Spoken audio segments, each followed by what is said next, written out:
and welcome to our very first episode of Resident Evil Revisited. I am one of your hosts, MC Fixer. Now, this might be the best podcast we ever do, because it's a podcast where I get to geek out about the thing that I love most, which is Resident Evil. But I have some great co-hosts with me. Number one, sitting next to me, the one and only, the Hayley Show. Hey. Thank you for joining us, Hayley. How are you? I'm good, thank you. Got a little bit of a raspy throat, so I apologise in advance. Don't worry about it. We'll make it work. T-virus. The T-virus. Oh, gosh, please no. No virus jokes in the current pandemic, please.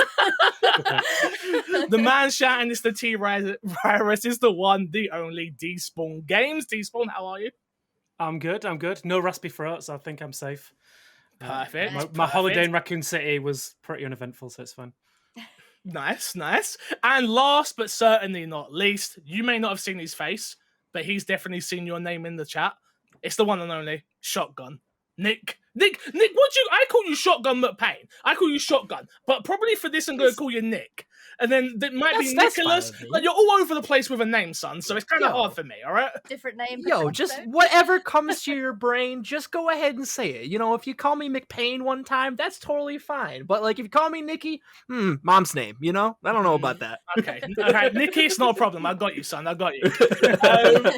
Resident Evil obviously holds an extremely special place in my heart. I have played every single one of the games except for Resident Evil Revelations 1, which I'm sure we'll get into that at some point. But everybody else's history with the series, where is it? Where does it start? Where does it begin? We'll start with you, Hayley. Where does your love of Resident Evil come from, I wonder? I wonder, indeed. Well, I enjoy watching you play most of the Resident Evil games. I will not say that I have been forced to watch every Resident Evil game multiple times being played through, but I've definitely experienced them multiple times being played through on all of the original consoles as well. Damn straight. How they're meant to be played. If you're not playing Resident Evil 4 with a Wii remote, you ain't doing it right. Let me tell you. I've never seen Resident Evil 4 being played the whole way through. That's the only game you don't skip ahead. Don't skip ahead. So obviously you're with me as my partner in crime and my love of my life. Yeah. What's it like living with someone who is obsessed with something like this? It's good. I like it. I enjoy it, to be honest, because it feels like an us thing. I know that we've been streaming our way through it so far, but we've played them multiple times, and I feel like, you know, my memory helps your memory and your memory helps yeah, definitely my memory type thing. But yeah, no. So you don't actually play the games. This is a series that you don't do well with scary games. I've played 2 of them. What ones? Revelations 2 and Resident Evil 5. That both co-op. Yes. So you're kind of along for the journey. You're more of you watch, you read a lot of all the notes for me. We've got all of, anyone that knows us knows we've got every single one of the guidebooks. So one time we played the game strictly through using each of the guidebooks, like going, oh, there's extra ammo here, there's this there, and that was really fun. We also have all of the soundtracks from the movie. Don't worry about that. Don't mention the movies on this podcast. Don't worry, guys. She's not back next week. We have all of the books. She's not back next week. Don't worry. Resident Evil Ducks. Don't make me pull for my ducks. Despawn, what about yourself? Where is your history at when it comes to the Resident Evil series? I'm old, so I remember when they came out originally. So for me, it was Resident Evil 2 on the PlayStation. That was my big one. So pretty much 2, 3, 4. I dropped off around 5, and I've not really come back to the series since. So this is exciting for me to actually go back and relive, obviously, the earlier stories and see some of the stories that I've missed. So I'm super excited to jump into some of those. And Nick, what about yourself?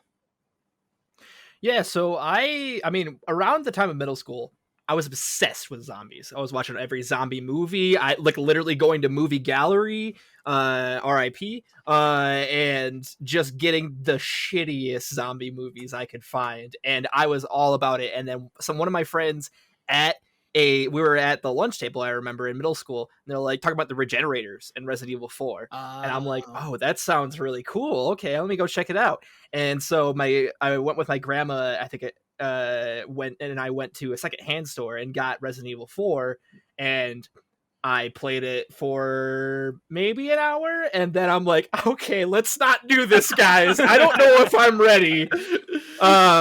So yeah, there was a couple months before I got into that, but in between that, my friend who really got me into Resident Evil, basically introduced me to 5, and like we played co-op, and it was just such a fun time, and that was Resident Evil to me. And then going back and playing 4 and 1 and 2 and 3, I'm like, oh, this is a franchise that I'm down with. Like, okay. I love. We always talk about Leon Kennedy, Leon Sexy Kennedy. That's what the S stands for, you know. Like, of course. But yeah, I kind of had I have like a weird history, but I am such a fan of the series. I have the only ones that I haven't beat, well, up until this point, it was Resident Evil 0 and Code Veronica. Okay. Hold it there for me. Yeah. In case you didn't know, Resident Evil Revisited is our mini series, I guess, of what we're doing with Resident Evil. We will be playing every single Resident Evil game numbered and Code Veronica. So that is 0, 1, 2, 3 Code Veronica, 4, 5, 6, and 7 in the next 6 weeks. So you're looking at like 2 episodes a week on this channel. If you're new to the channel, please be sure to hit the subscribe button. And of course, if you want to see more content like this, a lot of people are like, oh, can we do other games? If this is popular and this does well in terms of engagement, we certainly will. Going back, so Nick, you've kind of come at this series in a weird way, like a really weird way. Like you got 4, you love that, and then you play 5, and you enjoy that, and that's blasphemy where I'm from. And now you're going back and playing. This is yours and Despawn's first time playing Resident Evil 0, correct? 100%. Yeah, this is my first time touching it. I've only known this game as the train game. Okay. I didn't even know anything after that. So. What were your initial? Because this game is extremely different to every single other Resident Evil game. Moving on, so every other game you've not played or you've even dabbled in, maybe, is nothing like this one. Resident Evil 0. It came out on the GameCube originally, which we'll get into some Digino facts a little bit later, so I'm not going to spoil any of that. But it came out on the GameCube originally. I didn't actually own a GameCube originally, so I had to borrow one from, again, I've said this before, but my dad owned a game shop. So I had to borrow a GameCube from my dad's game shop, and then get a disc off of somebody and be like, I need to experience this. I need to know what this is like. And then obviously they eventually brought it to Wii and the PlayStation 3. I think it came to one of those stores, and then obviously it made its way to PS4, Xbox One, did it come? No, not 360. Didn't come to 360. So yeah, for me, I experienced this game was like, this game's trash. Like when I played this, because you got to think, I had already played Resident Evil 1 remake, I believe. I might be misremembering the dates on that one. 2, 3, 4. Like I had played all 4. Yeah, I think I'm right. 4. Code Veronica. So for me, I had such a horrible time with this game at first, and now that I've played it 6 or 7 times, it holds a little bit of a nice place in my heart for its characters. Obviously, we learn about Rebecca, and we learn about Billy, and we learn about the virus a bit more. Overall, first of all, Despawn, what did you like about the game? Like you said there, the characters are specifically. Rebecca is probably one of the most wholesome protagonists in the whole of the Resident Evil series. Just, I mean, I'd die for just her to smile at me and give me the thumbs up. But yeah, and Billy is the most cliched early 2000s protagonist I've ever seen. Like tribal tattoos, always wearing tribal tattoos and all. Always wearing a vest. The best hair in video games. Sorry, Fran Marabella. Yeah, all right, second best hair in video games. But yeah, just iconic but fun, wholesome characters, and then some of the most campy, ridiculous antagonists I've ever seen in this series. Yep. And I mean, I vaguely remember the Code Veronica ones as well, so I'm looking forward to setting that bar against them. But yeah, it's just the characters. It's like it just screams 2000s video game, and I love it. Nick, what about you? Overall, sort of first impressions of the game, with it being your first time. Yeah, I think as somebody who's, the tank control ones are my least played ones. Okay. I think that there are some really interesting mechanics that they present, with the zapper switch system is really interesting, especially at a way to kind of form both, both storylines, as it were. Yeah. Because traditionally they do have the back and forth. I think more often than not, that was annoying than anything. Just because I totally forgot that it was there, and then with the puzzles, I'm like, oh shit, like this is really really interesting. It's not used a whole ton, so like I don't really remember. I think Billy and Rebecca, they're fine. I think they're very fine protagonists. I'm not a huge fan.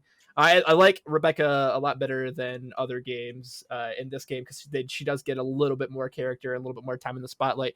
Billy, of course, didn't get that same thing going forward. No. I think that this is like traditional. Like there are some really cool things about this. I don't think that they all land, but I think there is some really cool things, while still like kind of remaining stale, like the kind of status quo of the franchise. And we'll get into that later. That's literally what I was going to say. So, the good thing about this game for me, and I don't know what your opinions are of this game overall, Hayley, so I'll put it to you afterwards after I say this, which is, as much as it does new things in the Resident Evil world, which is, it is the zapping system, it is obviously being able to control two characters. The AI isn't too bad in Resident Evil 0, to be fair to it. Like, it shoots when it needs to shoot, it stands still when it needs to stand still, it doesn't get in the way like other games, Resident Evil 5, I'm looking at you, where it fits. It fits in with what they're trying to do for the story that they are telling. It is, we are trapped in this location. We're on this train. We're going through the training facility, and it sort of lets you build your emotions to the characters either way. I don't think either of the characters are done particularly well in this game, honestly. But because I know what's coming forward, and we all knew at the time what was to come forward with Rebecca and things like that, it was nice to have that, to see a little bit of backstory. Where did she start? Who was she with? How did she even get to the mansion when she gets there? So it was nice to have that story be filled in.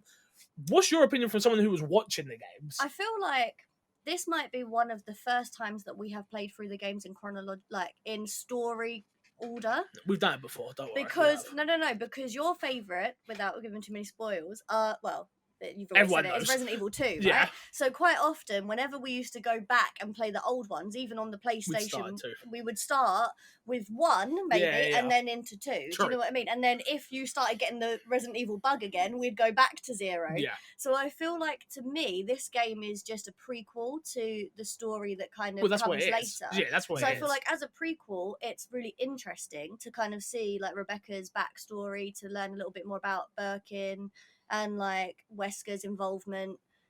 But on its own, I don't think it's a great game. No, I agree. Even the story is not great. If you didn't know what was coming, yeah, it probably wouldn't hold very well on its own.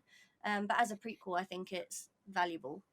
Fair enough. Although I do think it's interesting to see like where Wesker is in this game, and then how he just jumps into 1, which we'll wait until we get there next time. But it's a bit odd. Well, there is the line. I think there's a lot of that. There is the line in this game specifically about Wesker, where it's like, I'm luring the STARS team to the mansion so they can go up against these BOWs, which is something you don't know in the original game. You know Wesker's bad, and you know he's got this masterful plan, but you don't know that you've been lured there by Wesker, and obviously beyond Umbrella as a whole, to like go up against these machines and see, these are the best STARS members that we have. These are the best of the best. Let's see what they can do against, spoilers, Tyrant and other people like that as you get there. So yeah, it is interesting. I don't feel like we get the best puzzles either in this game. Like, I feel like they get better as we start going forward. The puzzles in this game are very much, remember you have a second character. That is the puzzle of this entire game, which is retrain your entire brain in thinking, how do I do this? Silly, we can spoil. Again, there's no spoilers in this, so it's the puzzle, which is the chess puzzle, which is the easiest puzzle ever, which I'm sure you guys know that one. Did either of you die at the chess puzzle? No. I don't think so. So I think it's the same one. The chessboard. So the chessboard where you get the evil book. Oh yeah. No, I didn't die. That. So all you have to do. You can die. Yes. So if you do that puzzle wrong, so here you go, some information for you guys. If you do that puzzle wrong, you get poisoned, and what happens is you get poisoned. If you don't have a red herb on you, you cannot save yourself from being poisoned, and you just die. Did I do that? Yes. 'cause we During my overthought playthrough. it. Yeah, I Overthought totally overthought it. So that is what happens if you do that puzzle wrong. You get poisoned. Wow. Unless you have a red herb, you die in like pretty But I much think instantly. it's also the whole like 2 screens thing, isn't it? It's like pressing the button on one screen and then you run to the other one and you're like, wait, there's no way that you can get these two. Oh wait, I have 2 characters.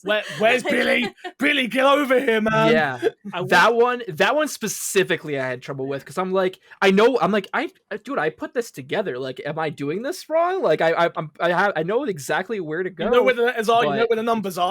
It's just the game, and then I'm like, oh shit! Like, the game does try and teach you those things. So early on in the mission on the train, it teaches you how to get the hook shot. So you have one person at the switch, one person at the hook shot. So it kind of tries, and it does it right at the beginning and then doesn't do it for about 5 hours, depending on how long you take. I might have taken more than 5 hours. But yeah, there's like a massive difference with like time difference between like the first time you do a puzzle like that to the next time you do it. And it's like remembering it and triggering those kind of like, Here's a question. I know what I need to do. I'm not sure how, if this is coming on a bit later, but how many of you had the other character following you constantly, or did you just leave them in a room somewhere and then go off as the other character? I always had them following me when I could, unless they were good.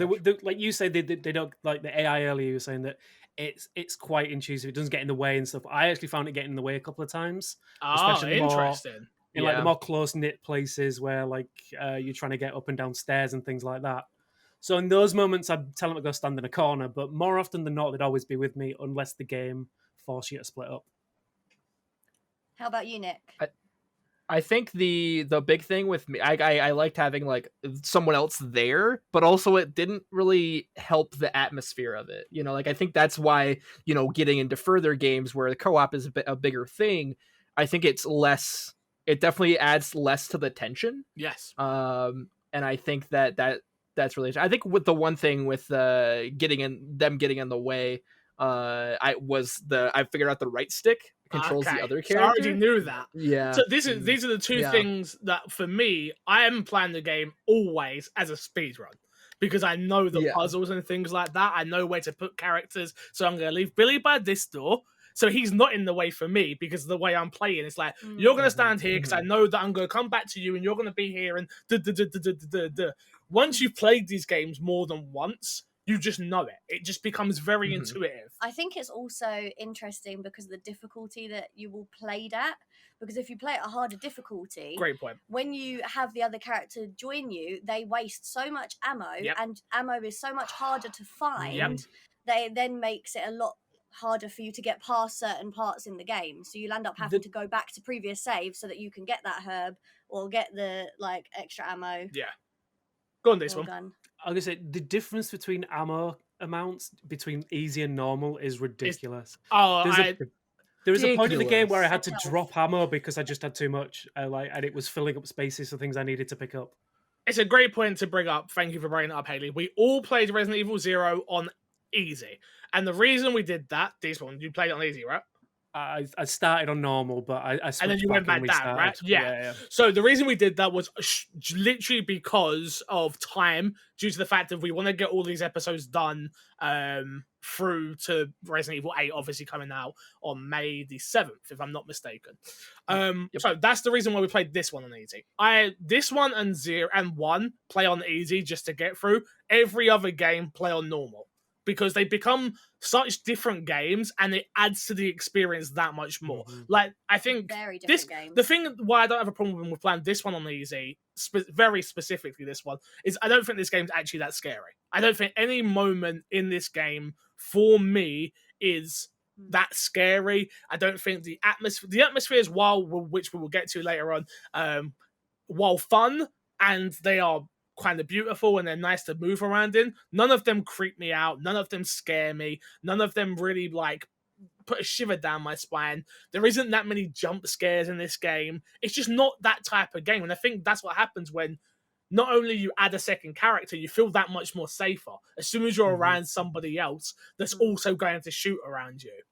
I don't know what you guys think on that, but yeah. I feel definitely with the difficulty difference as well, just from playing with you multiple times, Yeah. the different Resident Evils, you don't strategize as much when it's on easy. Anyone who's watched you play any of the other games on any other difficulty will know that he has to organize the box. He needs to know how many acid rounds he's got. He has to know how many shotgun rounds he's got. He knows if he's going to go up against a hunter, he needs this gun. If he's going to go up against this, he needs that gun. Do you know what I mean? And we didn't have to worry about that on easy. Whereas if you were on normal or hard, you would have to then start limiting the amount of times you use shotgun ammo, the amount of time you use your grenade launcher kind of thing. So it does really change. I didn't use the grenade launcher my whole playthrough. Didn't use the grenade launcher. What? I don't think I intentionally used it. I gave it to Billy at one point and he just started popping off at people with it. Nice. But other than that, I don't think I ever used it. I think I gave the grenade launcher to Rebecca because I think she like somehow has like less damage. She does less damage. No, I believe that can't be true. I was like, I don't know if it, like in occurrence to Billy. Okay. Because apparently, from what I've heard, I have no idea. Again, this is the first time I've like never really heard even interacted with Zeros. But yeah, that's why I gave her that because I was like, oh well, then she's like Billy's got the stuff like he can totally take on somebody with just the shotgun and the pistol. But yeah, I didn't use it that much. The acid rounds, I'm surprised how easy it was even to take down the because it was tyrant. on easy. That's all only Exactly. because I it would was say on you would easy. need that bad boy if you was playing on hard.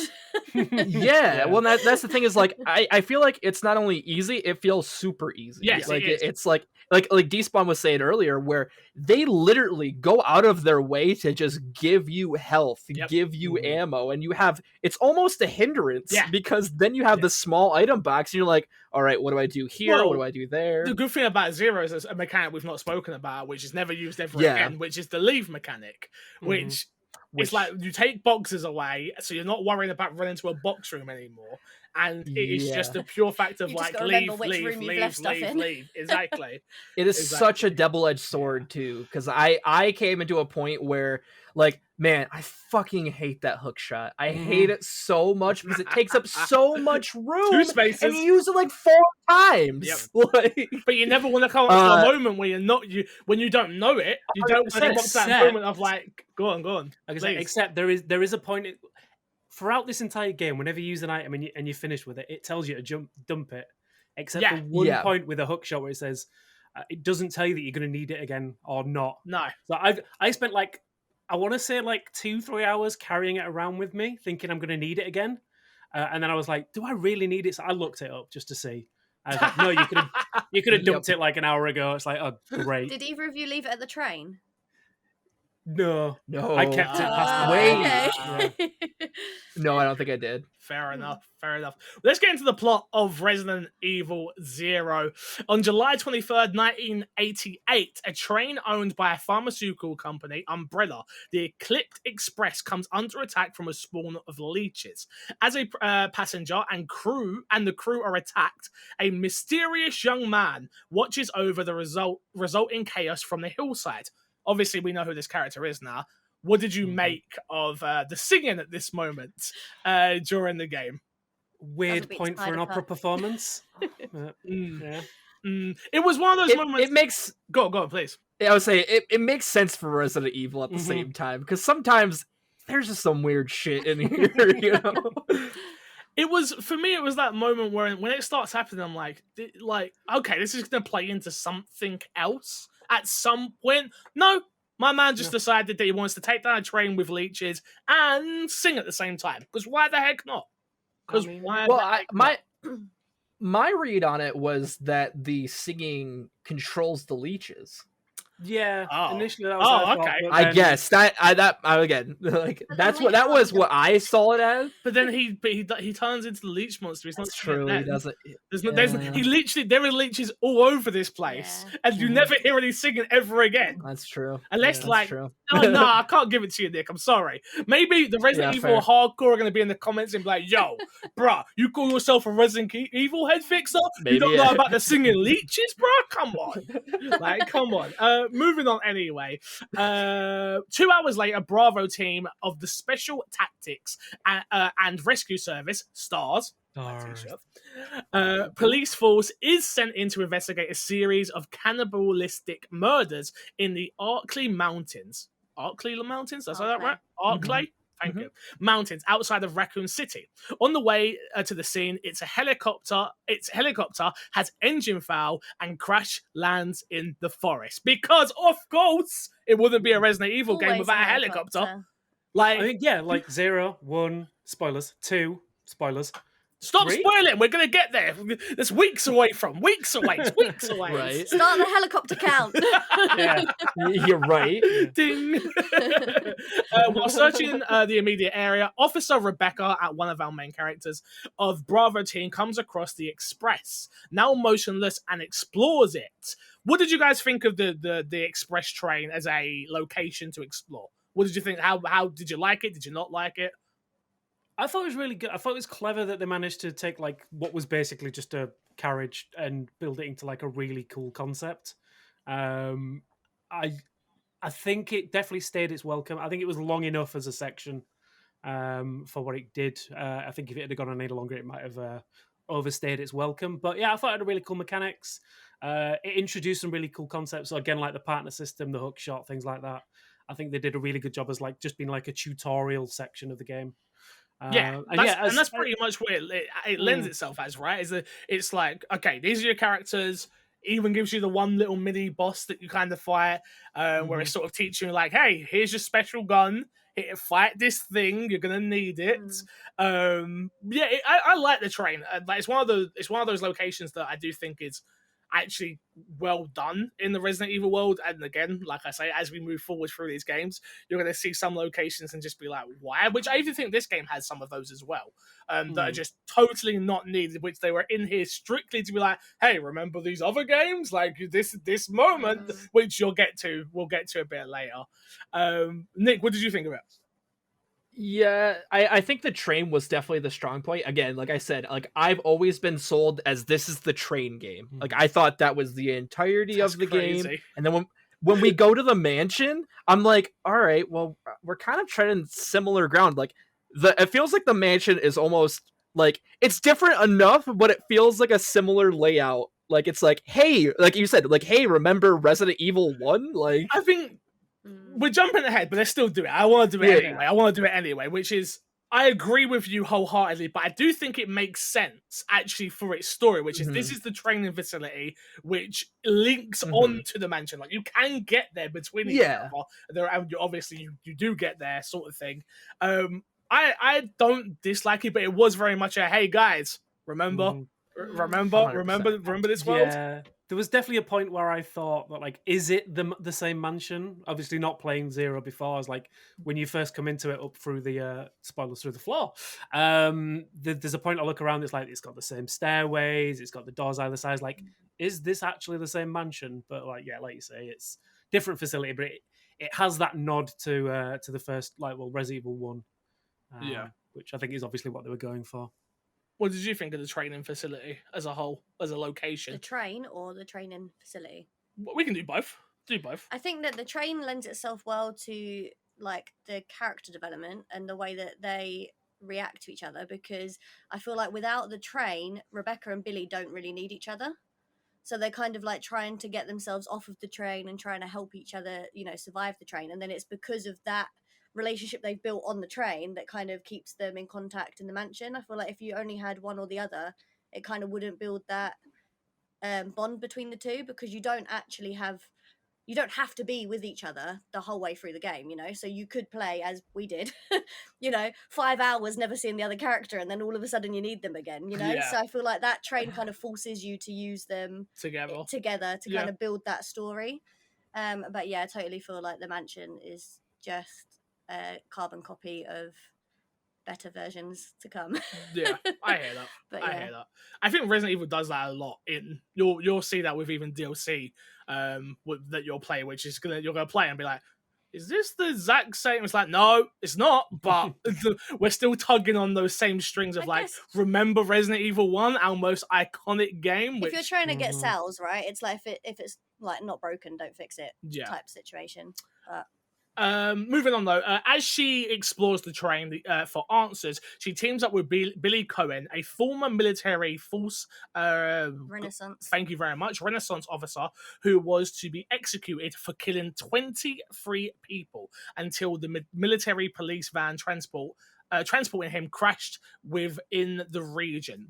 We can jump to that cutscene, which I actually think is Billy's best cutscene, which you actually see him in, which is ironic, of like him trying to be sympathetic to obviously this village that he's been ordered to straight up murder for no apparent reason, and he's clearly set up for the fact of like he did it, he didn't want to do it, so we'll stick it on him. We will get away with this, and that's not at this point in the story. No, it's not at this point in the story. I'm just saying we can jump to that cutscene, which is like it was the only. I think Billy as a character kind of sucks. Honestly, it's I was in prison. Cool. Why do I care about you? They try and give you this reason to care about you, to care about him. It doesn't hit strong enough for me. It needed to be something else. It needed to be woven in to the Resident Evil world for it to really matter, which it should have been I was operated on by Umbrella, or I was taken. Albert Wesker took me as a baby, and it needed to be something that dramatic, because we don't know about the military. We don't know about these people. We don't know any of that information. It's just this guy didn't kill the innocent people, but was set up for killing them. He never actually confirms that he didn't kill them. Which is stupid.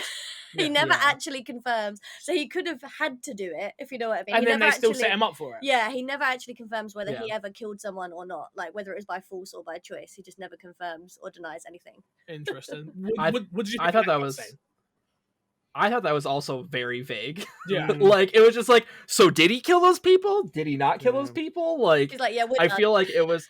Yeah, exactly. Like, I see what they're trying to do with it being like, okay, this is something that just happened outside of the Resident Evil universe, but still, like, matters to this. But it ends up not, you know? Like, I was like, oh, okay, like, maybe this is, like, ties in. Like, then he was set up by, you know, Wesker and... Yeah. And that's where they put him here, kind of like a Suicide Squad type thing, where they send him out. But nope, none of that happens. And wrong place, wrong time. Yeah, also 100%. Yeah, Rebecca's lines in that scene are very much like, I'm not angry, I'm just disappointed. I'm not going to judge you. But did you kill 23 people? You know, like, I'm not going to judge you. Okay, I get where you're all coming from. You're 100% right, but if you are in a zombie epidemic, a zombie's just gone down, and a man has killed 27 people, you kind of would, as much as you're like, fudge, you might just kill me, because you could just be crazy. Yeah. But a part of you be like, you know how to kill. At least let me, I'm a rookie. I'm a medic that's a rookie. Yeah. And have like, you know how to shoot guns, you're military based, like you get that whole story. It's like, you haven't tried to kill me once yet. Your dialogue, your body language, nothing alludes to the fact that you want to kill me. So your sweet tattoos. I get where Rebecca's coming from in a way, which is like, I'm not gonna judge you. Which is a case of, because if she come out and was like, "Oh, you're a scumbag," it's like, well, fuck you, I'm off, I'm done, I'm out of here. Like that, you can't. What else can you really say? And you don't know when you're in those higher pressure situations. Again, I don't think the writing here is fantastic, but like in the crux of the Resident Evil world, it has to be hokey. It has to be the way it is. It's a B movie. Yeah, exactly. For me, it was just a case of like Rebecca. What else could Rebecca say? Literally, it's like.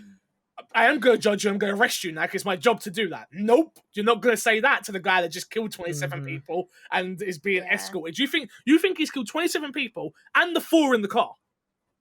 Like, at this point. So, I very much read this like the 37 Dicks scene in Clerks, where it's like 27 people. like, am I number 27? Yeah, exactly. To be fair, out of all of the Resident Evil characters, Rebecca is the most likely to be forgiven as well. Like for something like ridiculous. Yes, so it does kind of like fit her personality, but. Very true. Very, very true. Where are we up to? Moving on, the pair soon noticed the same mysterious young man moments before the train suddenly begins moving again. Just to stop you there. Go on, there's hit a me. point that we missed. It's in this run through. There's the bit where you first introduced to like the slugs as zombies. Okay, yeah. In what could possibly be the most ridiculous cutscene in the game, if not for the last boss. Why does Billy have to jump through the air to shoot a slug in slow motion? Because Zack Snyder Why? decided to do this moment. It was Yeah. Zack Snyder's It's the only moment. point in the game. It's the only point in the game where it actually feels like the further off games, like Yeah. 4 and 5. Like it's like ho like Well, I mean- John Woo dubs everywhere. You know? You're 100% right, and it upsets me to admit that because I hate critiquing anything about these games. But the fact is, that moment is stupid. It's absolutely I stupid. mean, it's so good at the It's same not time. grounded in reality at all, which we are No. going to be talking about a lot in the Resident Evil world and universe over the next 6 weeks. So, Despawn, get over it, all right? I'm over it. I've been dumb. It's dumb, but I think it's like dumb, like the dumb cool. Yeah. Like I think there's a lot of moments in this franchise in particular that are like kind of Fast and Furious in that way, where it's like, yo, these started out as something and then became this. Yeah. You're like, Yes, I mean you see So- that with one, Mhm. and again as we progress, you'll Mhm. see how dark 1, 2, Code Veronica are, Yeah. and even 3 to a degree. Like Mhm. again, to we haven't really said it here. We're going to be playing the remakes of 2 and 3 only because of the fact of you can't get a hold of And these 1. damn games. Pardon? Well, the remake of 1 as well. Well, oh yeah, and the remake not- of 1. we're not Yeah, playing thank the you. You're original right. one. You're right. Only because getting hold of these games is actually very challenging, and to emulate and stuff like that is just a pain in the butt cheek. So Not everyone has physical copies of not everyone's every, got a PS1 they can pull out and just start playing, unlike me. Yep. So I wish. how the hell do I say that word? Help me here. unbeknownst. Thank you. To the pair, 2 soldiers from Umbrella, on the orders of Albert Wesker and William Birkin, attempt to take control of the train and destroy it, but are killed by leeches Bum, bum, before they bum. complete their mission. This cutscene as well was just very like, you're here, now you're not. See you later. What My happens to the favourite- leeches afterwards? To just leave, it's fine. My favorite bit is when the guy Yeah. opens the door and just watches his friend get eaten, and then goes, Yeah. "Ah!" Like, just I'm just waiting. Just close the door. It's fine. Don't worry about Just it. He's waiting gone. for Back away slowly. we're just waiting for yeah, just waiting for like someone like Hunk to come in and be like, oh, whoa. This was a perfect moment to have Hunk. Like, because it could have set the Mhm. seeds even earlier for Hunk's character. Like, because you obviously you see who these people are, you know what they're wearing, you sort of you already know, right? But imagine if it was like there's 3 of them, 2 of them get eaten, Hunk escapes luckily off the train. How much more backstory they could have gave Hunk in this would have been awesome. It's like then he goes on this next adventure and Well, even closer to the end of this, where like there's a certain thing that happens where I was like, oh, okay, like this could be like if this was just solo Hunk, like that would have been a much better experience rather than this just feels like something else that happens in a further off game. or You know, imagine so. a prequel where this whole game is Hunk. Like the I whole wish. story is Wesker, and I don't know how they could have portrayed it better because it Yeah. still would have been kind of weird. Or you were sent in to take down Forrest. You were sent in to take Yeah. him down, and that's the story of Resident Evil 0 and how we get the backstory I and all wish. that. It would have 'Cause been really interesting. I think without going into too much future spoilers, I don't think like I feel like there's so many things that just are contradicted in Resident Evil 1. Like what? Like- Let's go for it. Let's do it now. So for me, like totally Rebecca's character in 1 is just drastically different because like at that point she had like there's a point She in Resident killed. Evil 1 where she basically like is frightened by the hunters. I'm like, motherfucker, you took down all the hunters. Like just But did she? As it, Or did Billy? Depends on how you played it. oh, that's true. That's true. I guess I didn't think about Did that. she? Is- There was is never a that- cutscene of her doing that. I feel like she's So- portrayed here as much more of like she's wholesome, but she's like I can deal with this. Whereas like by the time we get to 1, she's like totally reversed and like I can't. Besides medic, I can't do anything. I guess we'll talk about it more in 1, but then I suppose the Yeah. conversation could have had of like she's now with the best of the best.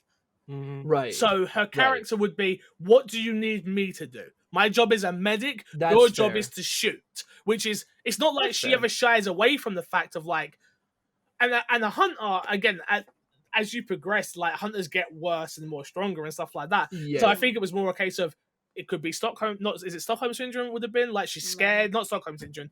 Sort of like, it's like Yeah. she's just gone through this traumatic event, right? She's expected to Mhm. meet up with her team, and again, it's like, crap, it's all happening here as well. Yeah. I'm breaking down a little bit. What do you need me to do? Yeah, but we will get to that on the next game, I guess. To be fair,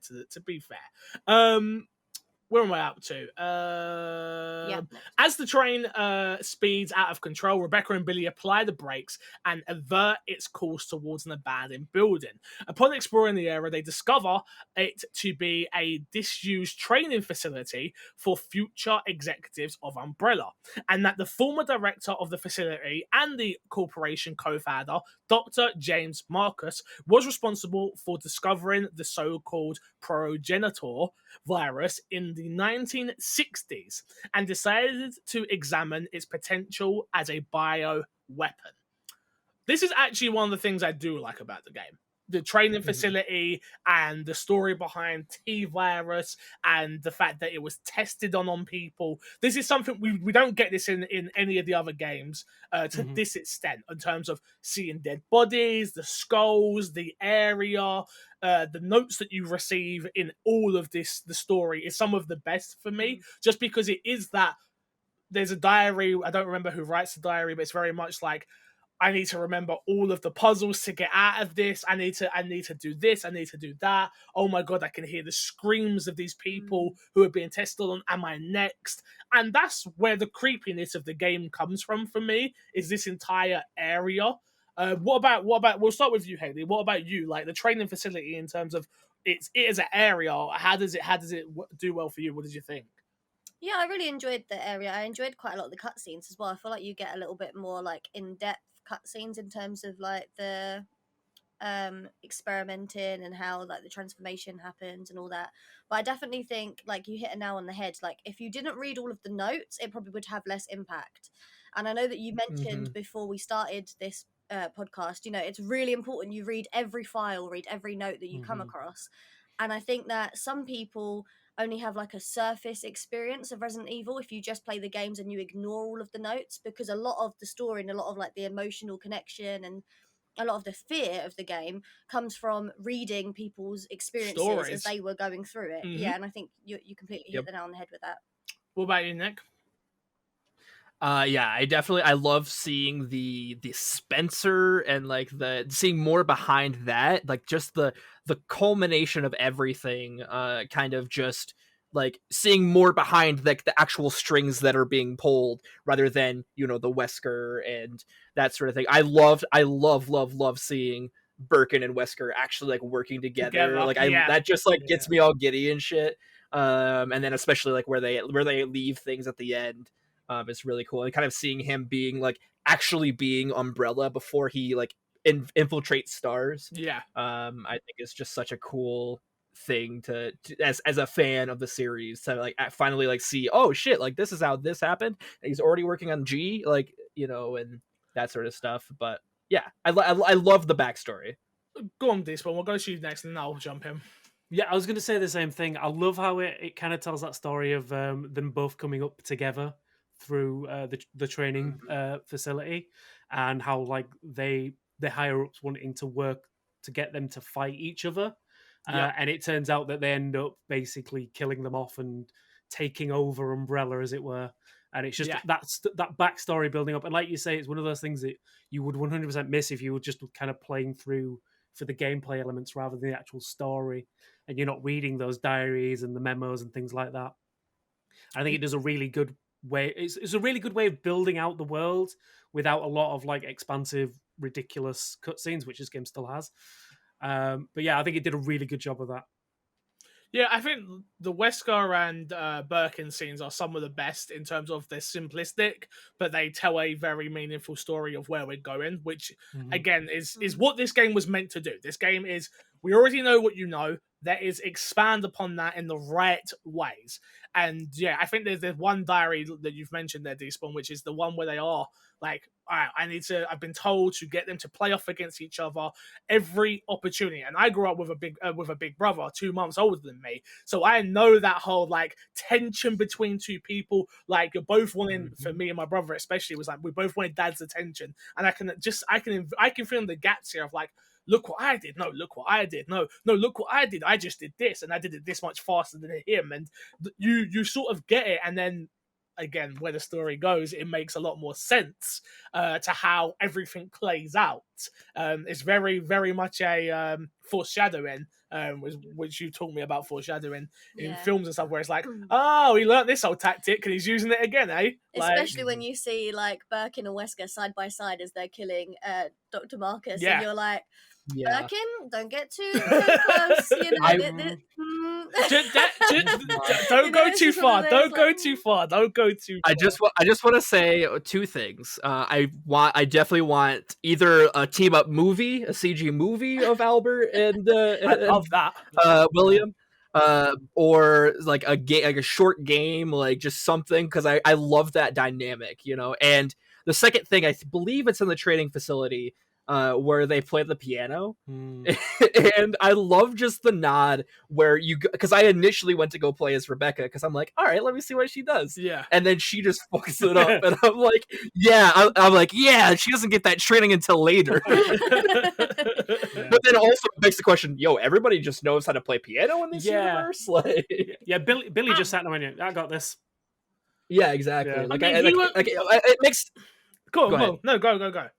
I would say it makes sense just when it's like in the next game where it's like Jill, like, and like she kind of knows how to play that, where it's just like, oh, of course she's gone through like this rigorous process. She probably has to basically prove herself, you know, and then also like it's just an added skill. Whereas like Billy's like I guess he is a part of the military, but he's also like a convict. Like, it's like, where did you have time? But, you know, look, there's more people who get trained in piano than you think.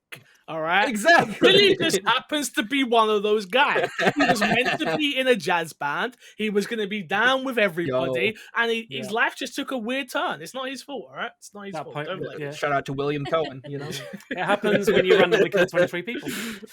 Well, you know. Next up, it's allegedly. Next up, you combined it with the leech's DNA to develop the T-virus that causes rapid mutations in living organisms and thus transforming humans and animals into zombies and monsters. I'd love to jump in there real quickly, which is animals is the big one of this game compared to Resident Evil's always done this with animals, which I think actually makes sense for the series, which is why when we do get to Resident Evil 8, I'm very interested to see where we go with vampires and werewolves. But that's neither here or there, and we've got a lot of theories. I can't wait to get to the end of this series. As much as I'm loving doing this with you guys, it's amazing. But when I get to think about Resident Evil 7 episodes, and we get to hypothesize what we think Resident Evil 8 is going to be. Like, can't wait. So ready. I'm so ready for those discussions. Even when we get to Resident Evil 4, talking about Resident Evil 8, that's going to be specifically for me. So, in this game, you have frogs, that can one-shot you. Who got one-shot by a frog? All of us. I'm the guy who's just like, all right, I'm just gonna run around this, and I ran around the frog, and it's licked me, and I'm like, oh, okay, got me. Like, I'll just shoot it, and I'm like, why can't I aim my gun? Like, what? Nope. They just let me die. Yep. The only time I ever died in this game. Did you save before the frog? No, because you're going at such a good pace. You're just like, man, I'm getting through this, especially playing through easy. Like, you're getting through this, and then you're like, I wasn't too far. Oh, we were. But I got so triggered when it happened to me. I was like, nope, turn it off. I'll play it tomorrow morning. Nope, I'm not doing this. It's every damn time. We've got the group chat that we had while we were talking about doing this podcast, and obviously I'm playing through it. And that happened to me. And the first thing I did was like, all caps, no one told me about the frog. I was like, fuck that frog. So it's so unmenacing too, because it just jumps out and it looks like a normal fucking frog. Just if you just shoot it, it dies so quickly. Oh, If yeah. you jump, dies it so dies easily. so quickly. So you've got the frogs, you've got zombie dogs in this game. Obviously, we have human zombies in this game. Also, we've got slugs. Leeches. We have leeches. Thank you very Oh, much. leeches. Leeches. You got the bat. Oh yes, of course. You got the bat boss. Centipede. Yeah, the bat. centipede. Actually, that's a great point. Let's talk about the bat boss for a second. Who was inside for you? Which character? Billy. Yeah, I same. think it was Billy for me. Yeah. Yeah. How did you find that boss? Was there any trouble, or did you get through it fine? I may have died the first time. Okay, there you go. Yeah. So that boss on normal and hard is even a bit of a pain in the butt because aiming in this game, which tank controls obviously, is a bit of a nightmare. As much I love tank controls. I love what fixed camera angles and tank controls adds to the atmosphere of Resident Evil. No one can tell me otherwise. I understand Resident Evil 2 will get there, and I love that game. But just the atmosphere in which some of these games bring in terms of like zombies jumping out and zombies being around the corner and stuff like that, it adds so much. But yeah, that bat was a pain in the butt cheek, especially if you don't even go in with the grenade launcher with fire rounds. It's like I'm fighting that. I fought that bat with Billy's shotgun, which is a 2 rounds reload, and I'm like, psh, every 2 seconds. I'm like, oh, where's the other guns? Been picked up and dragged everywhere. Yeah. I think I had the other shotgun, not the It's hunting more- rifle, the but more the pumping seven one, shot. yeah, and that made it like I was like, okay, like that had range, so I could also like kind of take out the other bats that were around. So I didn't find it to be too hard, but also it was like I'm just like, all right, up. All right, up. Down. Yep. Who was your You haven't favorite? finished animals. I was gonna. We got centipede. Who else we got? Spiders. Oh yeah, giant spiders. Oh, the Giant spiders.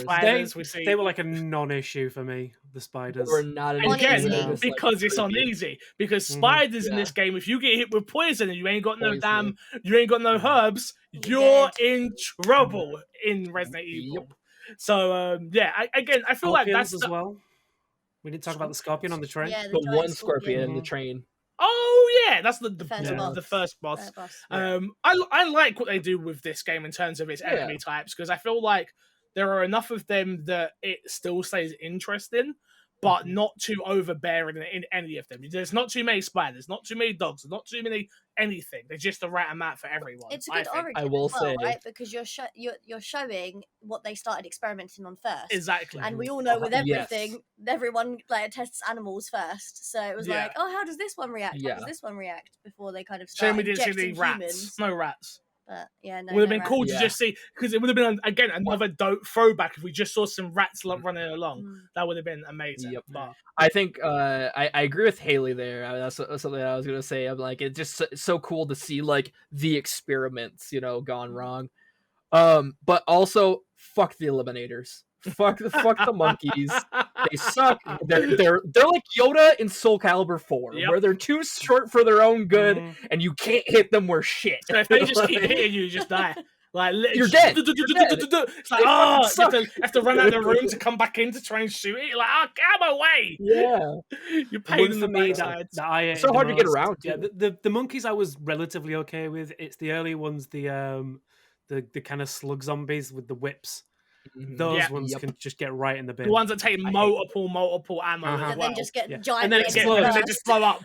Yeah, Yeah, no, I do think they No. do like a decent job with the enemy types actually in this game. It could have been a lot worse.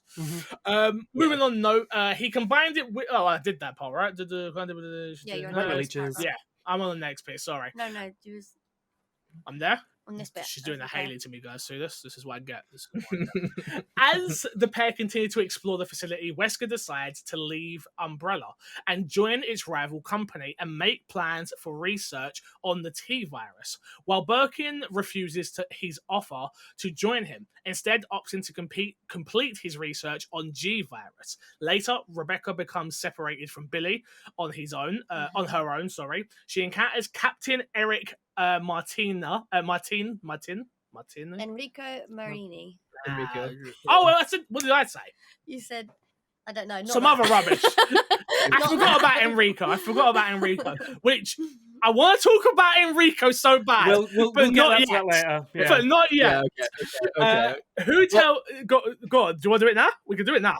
This is where it is. This is where it is. Let's do it now then. So Nick, hit me. Quote.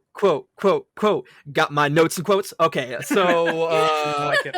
I have never laughed at an unintentional comedic moment, but when motherfucking Rebecca says, "And I never saw him again," I laughed so hard. It broke me. It How did absolutely she broke know me. that? We know that playing later, the later game, but it's just like, it's so out of left Okay. field. Here's my questions. I've got a lot of questions for that moment. Number one, where does he go? Right. Yeah. So every single door around you is locked. So where did he come from? Number one. And where did he go? Number two. Just Number disappeared. three, why do we hear that? Why do we hear her thoughts? Or how does she know she doesn't see him again? Like, Yeah. we're still playing the damn game. Where did he come from? Where did he go? Where did he come from? Enrico. Captain Enrico. That is the dumbest line. That is as good as "Does he bleed?" in Yes. in the Batman v Weekend Cut. Superman. Like sorry, in Batman v Superman. Sorry, what is going on? Like that moment is so fresh from a Resident Evil fan. That moment is so frustrating because you try and convince people to play these games, right? And you defend them to the death, even though you know they're terrible. Like that's just fact. Some of them are not great, and that moment is one of those moments where I'm like, what do I tell people? Like, I can't sit here and go, well, she never saw him again. It doesn't make any sense. Well, she did never see him again. It literally only makes sense because she's never seen him again. Like But that's in the why game, is that line there? But in the game, why would she won't say it. She won't know. She won't say won't. that. There's nothing Yeah. going on. We don't hear her thoughts throughout any other part of the game. Yeah. It's not a fault. It's And like she's narrating her whole journey, which she then doesn't narrate. Like, Oh, no. Yeah, was there any point in this story that it was said, like, this is the story of my ride on a train? No. Yeah, No. like She you never. probably wonder how I got here. I was just a small town girl, and I became Rebecca. Like, Well, yeah. and I think added on the fact that I wish Enrico was the person that she was with, like you're swapping between the entire time, because then you get that stars back and forth as well, rather than just Billy, who was never seen throughout the entire And game she again. never saw Like- him again. But Yeah. imagine that's how Enrico's neither did moment we. ends. Imagine Yeah. the same scenario. Billy, Enrico replaces Billy, and then that's his ending. And we never Yeah, see him that is dumb. That is Like dumb. at least Billy is like handshake and Yeah. like God. moving on. Who tells her? Wait, before we do move on, actually, I guess Despawn. Do you have any more quotes, or was that the standout moment? That was the quote for this entire game. There are a Okay. couple, but they're later on. That's so I fine. don't Let's think do we it. Let's cover do it them. now. It's All fine. right. It's fine. So the main one for me is just before the last boss fight when Yep. he turns into Queen, and he's like, "You are the guest of honor. After all, it is After your all. wake." Yeah. I love Hey Queenie, feast on this. Yep. It reminded me so much in Resident Evil 2 where it's just like, we'll get to it. We'll get to it. But We'll get there's a line in Resident Evil 2 that's very similar. Hey, there's some iconic lines We're in gonna Resident Evil need to 2. keep a list of like the best Iconic. quotes of this whole series, right? And then like see where. Nick, you're on that. That's your job Where now. they end up. Make sure you go through and get the quotes, all right? We'll rank the quotes in the last episode. Yeah. Right. The other thing I wanted just to point out, and I probably should have been pointed it out in the training facility, but I think when you get to the training facility, the achievement is called the Apprentice of Unlocking. Oh, and yeah, I just yeah. found so much joy out of that. Yeah. I can't do it. I haven't got any more that really stick out to my head. Except for like when you when Billy gets attacked, she shouts Billy and all this stuff, and it's just like God, I can't imagine being in the studio hearing that moment. It's just Like, the whole like. It's not like being in the hit, studio. It's oh yeah, yeah. Yep. It's not even being in the studio. It's like, yep, that's what we're going with. That's it. Like there was a team of people that said, yep, that's okay. That's what we're going with here. Back to the plot though. Who tells her that the rest of Bravo team will meet up with her at the old mansion they found, but allows her to stay behind to find Billy? Number one, why does he just let her stay on her own during this whole process? With I the get that known they had to murderer. split up, like with a known murderer. She's going to look for a known murderer. It's like Enrico's as like, far I as don't care. Enrique cares, like this Enrique. guy has killed. Yeah, Well, this guy has killed 23 people, and she's a medic, and he's like, "Yeah, you got this." Yeah, Do what you want. It just doesn't work. I don't understand this whole that whole area. The whole thing infuriates me in such as someone who is a huge Resident Evil 2 fan, and that area is super iconic to Resident Evil 2, and something specific happens there that is amazing. Is amazing. I'm not saying that. That's amazing. So for me, it was such a shoehorned area where they're like, anyone who's it's like, hey, again, very much like with the training facility feeling like the mansion with Rebecca, like just that It's moment like an is elbow like nudge, isn't it? it's through like the game? do you like this? Like, no, we don't like this, and this doesn't need to be here in any way, shape, or form. Oh. That's why I like the concept of it potentially just being a train. Like when it was sold to me as the train one, I'm like, oh, okay, like this is like a different aspect, and you got the tight corners, like that could be interesting. But when it's like literally the start of the game, I don't think that it probably could have gone on to be something. No. Unless they did like some Snowpiercer type shit where the cars are entirely different. But I think after the train, they're all just, oh, this is what this is. This is what that is. This is the nod to that. Like there's not individual things. It's just nods after that. No, I totally agree with you. Just after Enrico leaves, Rebecca is attacked by the Tyrant. After temporarily defeating the Tyrant, Rebecca meets up with Billy again, and together they defeat it and continue onwards to the water plant. Obviously, this Tyrant fight is... Again, I don't think the game needs it. Honestly, I get what they're going for. Bless you. Sorry. I get what they're going for in terms of, hey, there was a tyrant before the other tyrant, and that tyrant was way more powerful, and it just none of this moment needs to be in this game. Like you don't need it. Like again, I think they did a great job with some of the enemies they did have, which was animals. Animals was their lane, and they needed to stay in their lane. They didn't need to add another boss fight here, personally. Yeah. It very much felt a little bit paddy-ish, which is like, we need something, and something that's going to resonate with the audience. What can we throw in?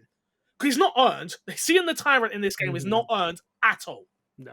It comes out of nowhere. Yeah, if they'd have like teased it in like multiple sections and then it led to being a big sub-boss fight before the Queen Leech, that would have been better. But the fact that you fight it like 2 times and...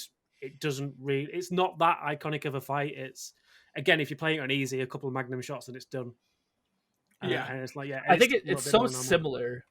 It's so similar to the Tyrant that we know too. And it's like called the Proto Tyrant, but it's like, no, it just looks like the Tyrant. It looks like they use the same model, like there's nothing different about it. It's like, not grayer. It doesn't look a little bit smaller. It doesn't have a little heart. Nothing. Yeah, like I feel like, again, it goes back to the thing where that this game does. It's like when it feels uncomfortable with what it's doing, that's differencing itself from the original formula, like the animals.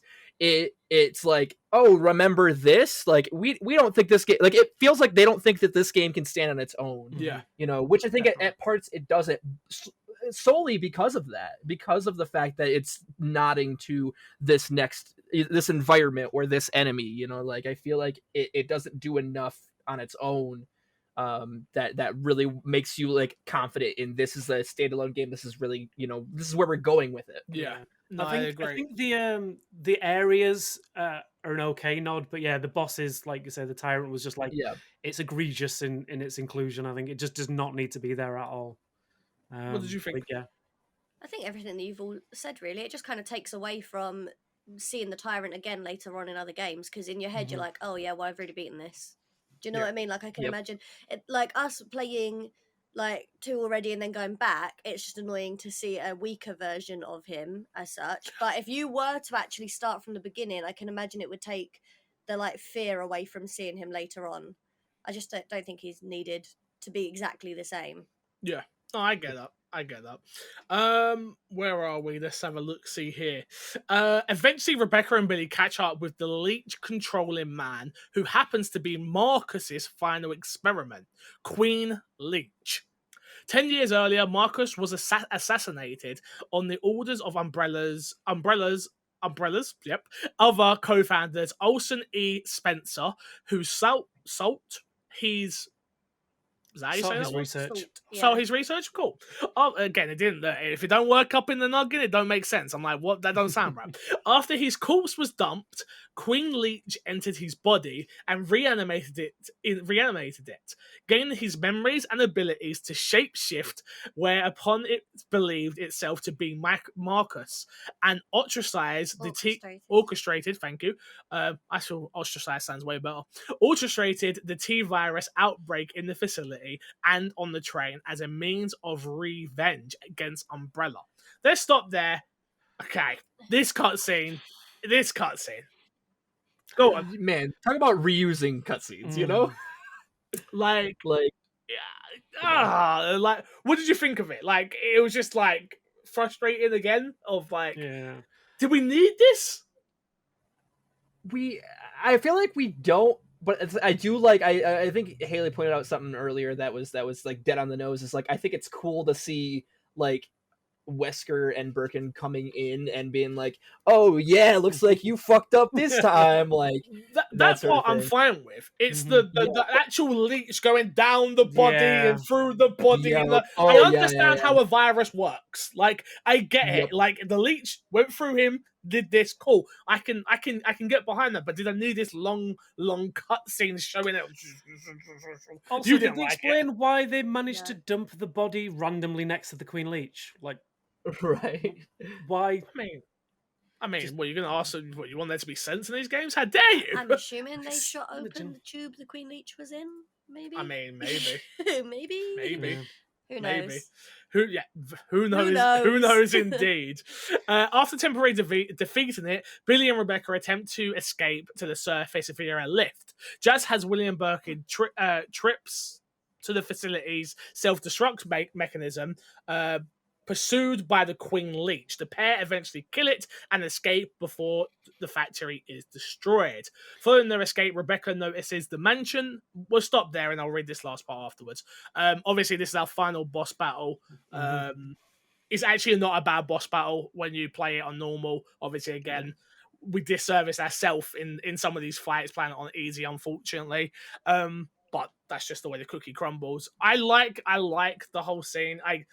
Again, it's another played out trope in Resident Evil, though, which is helicopters, lifts, and there will be many more to come. And it's just like, that's the only shame about it, which is like, you didn't need to play this game so close to the vest and keep it so... You do so many little things that are different that on the surface I was angry with at the time.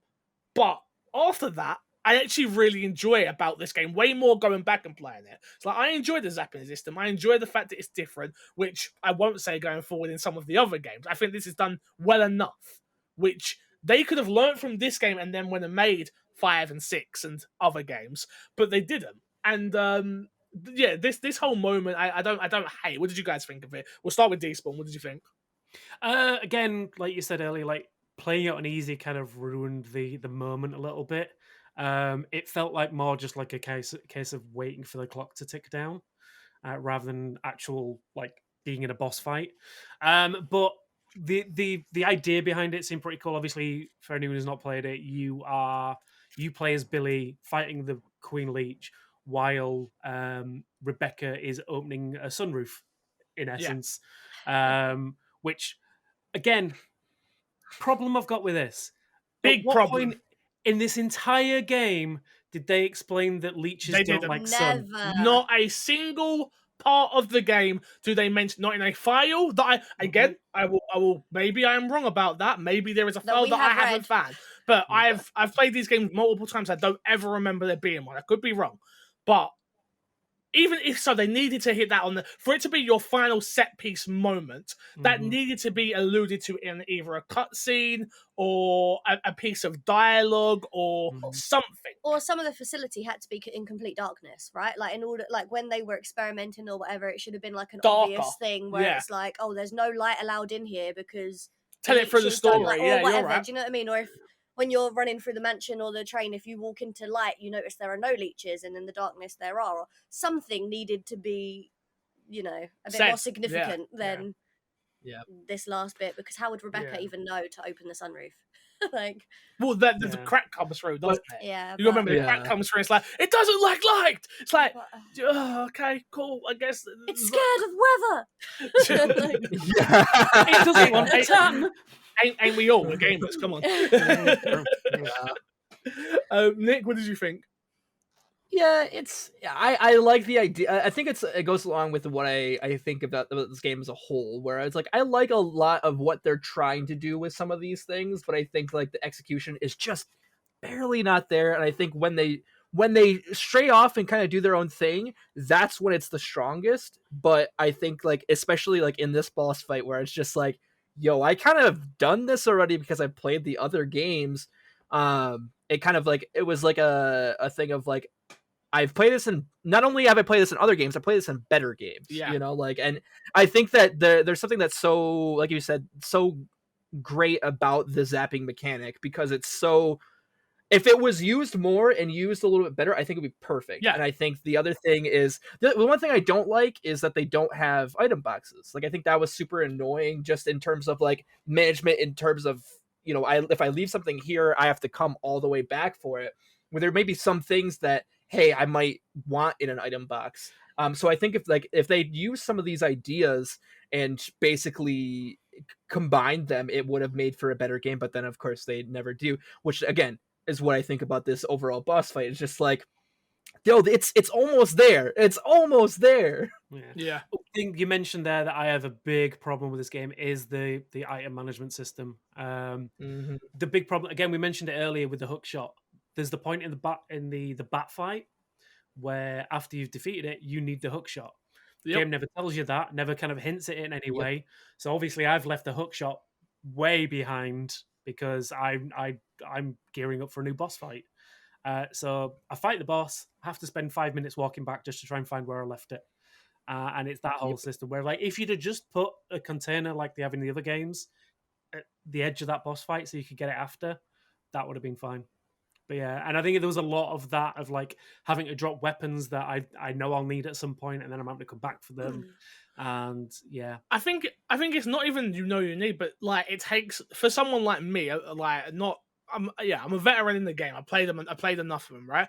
Like sometimes you want to do different runs in the game where it's like pistol only or shotgun only or the other shotgun only or grenade launcher only or whatever it is, which not just that or let my chat pick my gun. Like all of that is taken away without a box in this game. And I agree with you. I don't love the system. It was one of the new things they tried to add, which I think doesn't work at all. It's like the box system in Resident Evil isn't broken. Don't fix it, which is weird saying, because then they go and just add like gigantic boxes in the next load of games, which is a shame. Like, again, I think it's a shame because then they become. We'll get to it. I like the idea of you being able to leave something instead of discard it. Yes, but I do feel like you could have that mechanic and have a box still. Yeah. So if you're too far away from the box and you'd rather just drop it where you are, then that's your own decision, right? But like, right, like what does it take away? You could drop anywhere. But there are certain things you would rather leave in a box, if that makes sense. So I don't know. Yeah, it is a shame. It is a real shame. Anything else to add before I move on? Just that ridiculous cutscene after you'd beat the boss with one of the. Well, we're getting there. We're getting there. Just hold it for just one more second, which is after 10.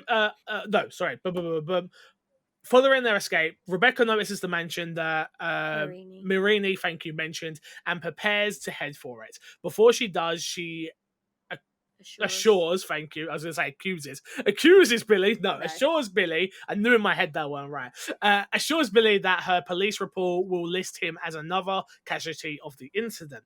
Thanking her for his freedom, Billy departs as Rebecca heads towards the mansion to seek out the whereabouts of her fellow Bravo team members. And everyone, she never sees him Size again. again. And no one ever saw him again. That's big facts. Big facts. Go on, Despawn. Last cutscene. What did you think? It's just that. Well, the ending cutscene. Just like, firstly, why did she just steal his dog tags? Like, that's against the law. To prove he's dead? Yeah, I guess. Maybe. But She yeah, doesn't and even then wear just them, walks right? off like. Well, and also, like, Where's yo, Billy Billy Gunn? Cohen's dead. Mhm. What can he do? He doesn't have a social security card. He doesn't have, like, what is he gonna do? He can't buy a house. Exactly. That was my instant That's what we thought were of that. I saying, said, wasn't it? what's Billy gonna do? He might as well go risk his life with her. Like, Right. Why the heck not? I guess the fact of, all right, he can't go in there because then they're gonna see him alive. I guess, but Mhm. I just. But then Enrico's just like, all right, you gotta do what you gotta do. Yeah. Do you know what? You couldn't do it, but I would have loved for them to. Do you know what? What, It like a does. spin-off or something I like what would've Billy just- Cohen gets up to afterwards. He's at the beach. Playing the piano. He's like, Yeah, we've all played Animal Crossing. I It's just that. We're running a little bit long, so let's get through these Did You Know facts. The first one, Resident Evil 0 was originally launched in 2002 on the GameCube. I assume you all knew that. Mhm. Yeah? Oh my god. Next one. While it was still being developed on the N64, the game was going to have multiple endings depending on which characters were still alive at the end of the game. Now, that would have been interesting. That would have been dope. It wouldn't have worked, and I'm glad they didn't do it in the end. Yeah. Because that's the one thing I dislike about Resident Evil is there's always an argument for canon because of the A/B scenarios and stuff like that. Mhm. Which even though they've come out and said which one's canon and stuff, but still, I'm glad they didn't do that. I do think it would have been a very interesting mechanic nonetheless. They add here, which is this meant both Rebecca and Billy could have been killed at some point in the game. The idea was scrapped due to the possibility of Rebecca's death contradicting the series timeline, which makes perfect sense in all. But I do think that would have been really interesting. Yeah. But I mean, I'm glad overall it didn't happen. Number 3, Resident Evil 0 was originally planned for the N64. In the year 2000, Rebecca is shown to wear a similar beret to Jill Valentine from Resident Evil 1, and Billy's facial features were totally different from his final design. Most of the characters and settings from the GameCube version are in the N64 version, like the option opening fire of the moving train. It was in development during the last year of the N64, so instead of finishing it, Capcom scrapped the build and developed it for the GameCube. I added a photo here for you guys to see. Billy looks terrible. Billy looked like Oh he needed my a cheeseburger. goodness, He what needed is a going on with Billy's cheeseburger face? bad. Yeah. I believe it was being developed too for the N64 disk drive, if I remember correctly. Because that's the one thing I remember from like just hearing about this game. Like it was just one of those things where it's like, yeah, the long forgotten what if, what if. I mean, that might be one of the things that kind of explains why it seems to lack a little bit in some case of some of the others, because obviously it was built for a cartridge rather than a CD, so not as much storage space and things like that. Another reason why we don't have the A/B scenarios and things like that with it. Yep, true. It looks so different. Number 4, during development of Resident Evil 0, the developer toyed with the idea of including running zombies in the game. They didn't make it into the game's final release, but the idea was reused as the Crimson Heads of Resident Evil 2002's remake. Which I actually think that's really smart of them to have added it in the remake and not in this game again, because it shows that evolution of like where the virus has gone, where if they did it beforehand, it would just totally contradict. It would totally contradict original Resident Evil 1, which would upset me. But I think they do a great job in Resident Evil 1 remake of like explaining it in files and things like that. So yeah, I like it. I like it a lot. Number 5, Billy Cohen's tattoo says Mother Lover. This is a reference to the band Mother Love. Sorry, thank you. I don't know why I added the R. This is a this is what I don't like about having a co-host with you guys. Well, I can say things and no one ever corrects me, so I don't like it. But I feel like having a tattoo saying Mother Love and being a mother lover. Yeah, but the difference is Despawn would have corrected it. Despawn would have corrected it. It would have been fine. But now you've corrected it. I feel dumb. Mother Love. This is a reference to the band Queen, as Mother Love is one of their songs. Did we know that? Mm-hmm. I mean, I didn't know that, but I knew that there was one of their songs. Did you know they actually considered calling it Mother Lover, but decided against it? Yo, actually, it is called Mother Lover. It's just based off the SNL video. I'm a love each other's lover. Anyway, Resident Evil 6. Sorry, Resident Evil 6. Fact 6. There is a pink herb found in the files of Resident Evil 0 that is not available in game. Its usage is unknown, and it does not appear in any other game, unlike red, blue, yellow, and green herbs. What would the pink herb have done? Yeah, what do we think? Turned Billy into a mother lover. Mother lover herb. No, but like seriously, like what could they? Do you reckon they would have been some other disease they would have added to the game as well as then, and that would have cured that or something? Like what enemy bites you and you're about to turn into a vampire? Well, like what? What we doing? I wonder if it's like, I mean, I don't know, like the significance of the color of the herbs is kind of like moot.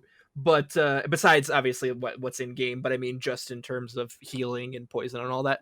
But like, what if like you turned into a zombie if you didn't use the pink herb? No, you know, no. I mean, it's poison. It's just poison. Despawn, what do you reckon for a pink herb? It just makes you fabulous. Okay. Ooh. Fair enough. Ooh. Next up, Satoshi Nakai. I hope I said that right. Who worked in Resident Evil 0 in its early stages of development, originally proposed civilians as the protagonists for the game. Two main characters would have been Annie and a significantly different looking Billy. So for those who are not seeing this, you can look it up, but if not, they both look like punk rockers. That was totally different. I don't think it would have worked. It wouldn't have sold as well, and I'm very glad they didn't do this. Very glad. Let's rank those characters. Characters everywhere. We have Albert Wesker, William Birkin, Rebecca Chambers, Olsen E. Spencer, James Marcus, Richard. We didn't even talk about Richard throughout our whole time. He was that forgettable. He was that forgettable. It's like, oh no, my friend Richard, who I'm going to save and never speak of again.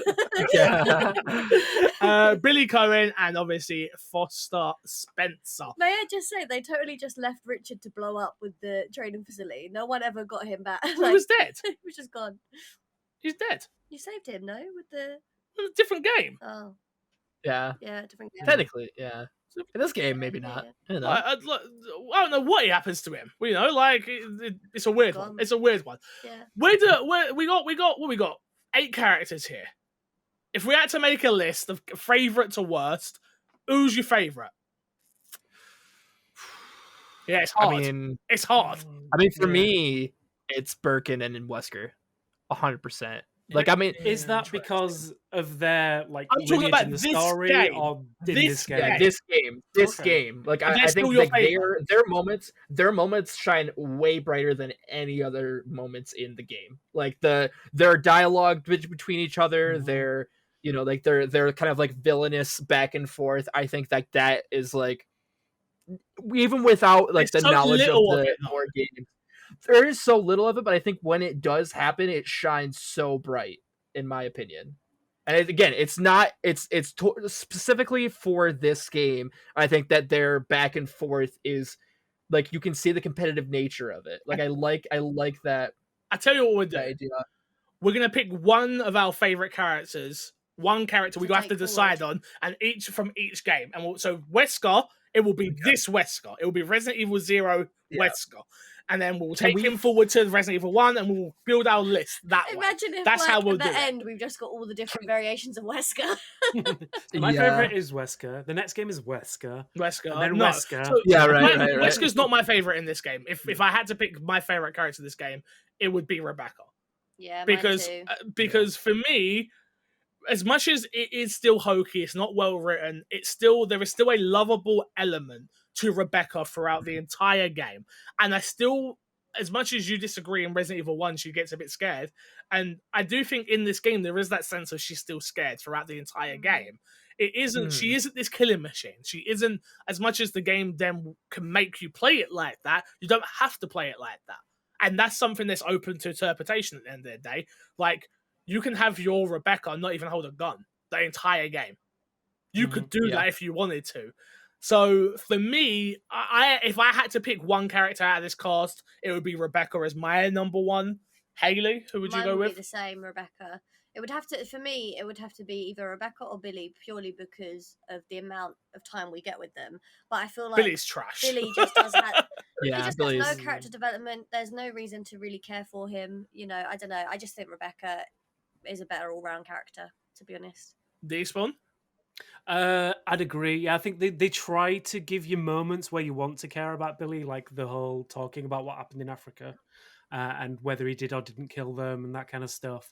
But yeah, I think it's that whole throughout the entire game. There's always that hook of like Rebecca's this kind of like wholesome, like green character at the beginning who kind of survives this entire experience, and she still comes out with that like sunny disposition a little bit.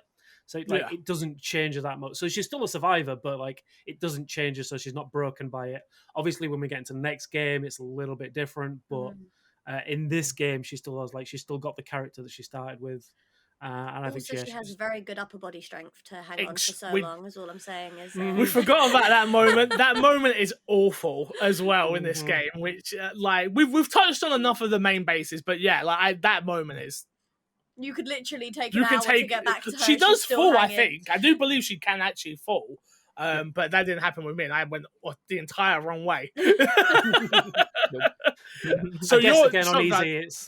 I guess on easy with that. Yeah. It takes a lot longer, but yeah. Shotgun, you're outvoted. I'm sorry. We're taking. We're taking forward Rebecca, definitely. I just feel like I don't care that much about either of the main characters, and like I think like the back and forth, just as umbrella scientists, like I think Birkin and Wesker is just like I like that dynamic. If we did have the version of Resident Evil 0 where you were only left with the characters that were alive, Nick would never have completed the game. He's like, they can both die. Thanks. Yeah, basically. Yeah. All right, let's do a favorite location. I don't want to spend too much time on this. We have the training facility basement, laboratory, factory, treatment plant. Yeah, those are our main ones. Which was the... I kind of want to go with scariest, but maybe not scariest. It's a hard one where, like, I generally just don't think this game's that scary. Even on normal, this game isn't that scary. There isn't those creepy moments. Like, even as a kid playing it, like when I was younger, I never found this game to be the scary one. Like, a frog looks like a frog still, a dog looks like a dog still, a bat looks like a bat still. It wasn't enough for me ever to, like, be scared, unlike some of the other games, which we'll get to later on. My favorite place, I would have said, was probably... It's something we didn't actually talk about, was probably the laboratory. It's the one area which... You don't spend that much time in it, but it sort of shows what is going on within it. And it's not really hit you over the head the whole time, but it shows enough of like, oh, there's a lot going on here. There's a lot going on in this world. They're doing something, and the puzzles in that area are not great, but that area is probably my favorite area in terms of looks. You got a favorite? Yeah, I think the train, to be honest, mainly because it's just very like unique to this game. But also I think that like the design of the train is quite nice as well, and you can tell even just in the picture that they've put a lot of effort into like all the little pieces. I just like the train, really. Fair enough. Nick, what about you? Yeah, I think I have to share that sentiment. I think that train is just far and away like just the most different. Like it's not in your face trying to reference any other games as trying to do something that is wholly original. And I think like the idea of the train is like just an interesting concept for this zombie outbreak being so closed in. And I feel like even it could be like, I don't think any particular area in this game is super scary, but I think if one was, it would be the train because of how intimate it is. Fair enough. Despawn, what would be yours? I'm gonna have to go with the general consensus here. I think the train. I think it's the one that's the most unique. Like you say, with all the other areas, they kind of are like harkening to other games in the series. Yep. This one felt like it was the truly unique area in the game, and I think they did a really good job of, with the limited space that they had for what happens in that train. They did a really good way of building the kind of puzzle system in it. With the double floors, the switching between partners, things like that. And I think, and it just looks beautiful. And whereas some of the other areas are just like very metallic, very like clinical, obviously destroyed a little bit, but this one has the kind of like, it's a bit more ornate, and the lighting system's really good in it and stuff like that.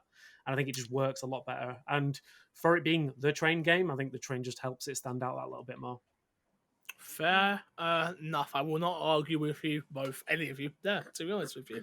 Well, this game ranks at number 1, obviously, for us. But I'll get a little graphic made for next week. So we'll have character, location, game ranks. That is going to be our definitive list for Resident Evil games going forward. So obviously ranking at number 1 currently is Rebecca as our favorite character in the series. Our favorite location in the series right now is the train. And of course, at number 1, which won't be there for long, Resident Evil 0. I feel like if you add a weapon into that, we're making our own Cluedo board. Ooh, I like a I'm weapon. just saying. I like it was Rebecca with the grenade launcher in the train. Okay? You know what? That's all I'm saying. You've done it. You've done it. Like... Okay, we'll go around really fast. Favorite weapon in the game? As someone who doesn't play the game, like, what's the favorite ones I look at? See what happens.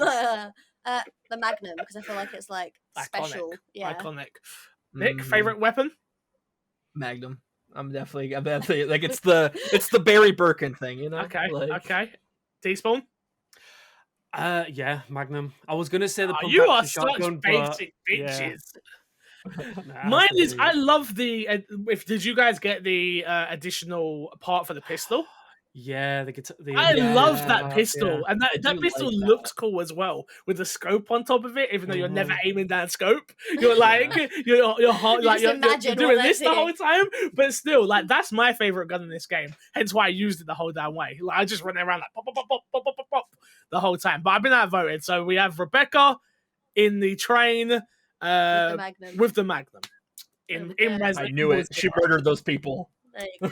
She's the actual murderer here. Let's plug and get ourselves out of here. We'll start with you, Despawn. What have you got to plug this week, my dude? My socials at Paul Despawn, on my Twitch channel at twitch.tv/Despawn Games. Lovely. Thank you so much for joining us. I do appreciate it, my dude. Nick, what about yourself? Where can people find you? You can find me everywhere at Shotgunmcpayne. That's spelled like Max Payne. Of course, you can find my edits over on this very channel. If you like zombies, maybe you should check out the Call of Duty Zombies Outbreak video. It's pretty good. I don't know. The guy who edited it, pretty handsome. You know what I mean?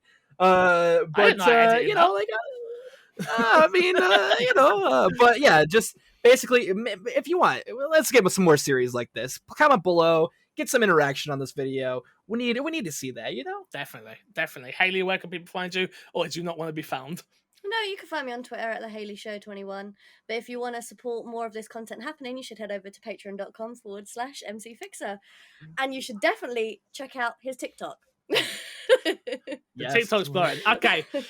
You can find me everywhere at MC Fixer. If you made it this far in the video, I appreciate you. We're going to try and set a like goal of, I don't know, 20, 25. I'd love to see that.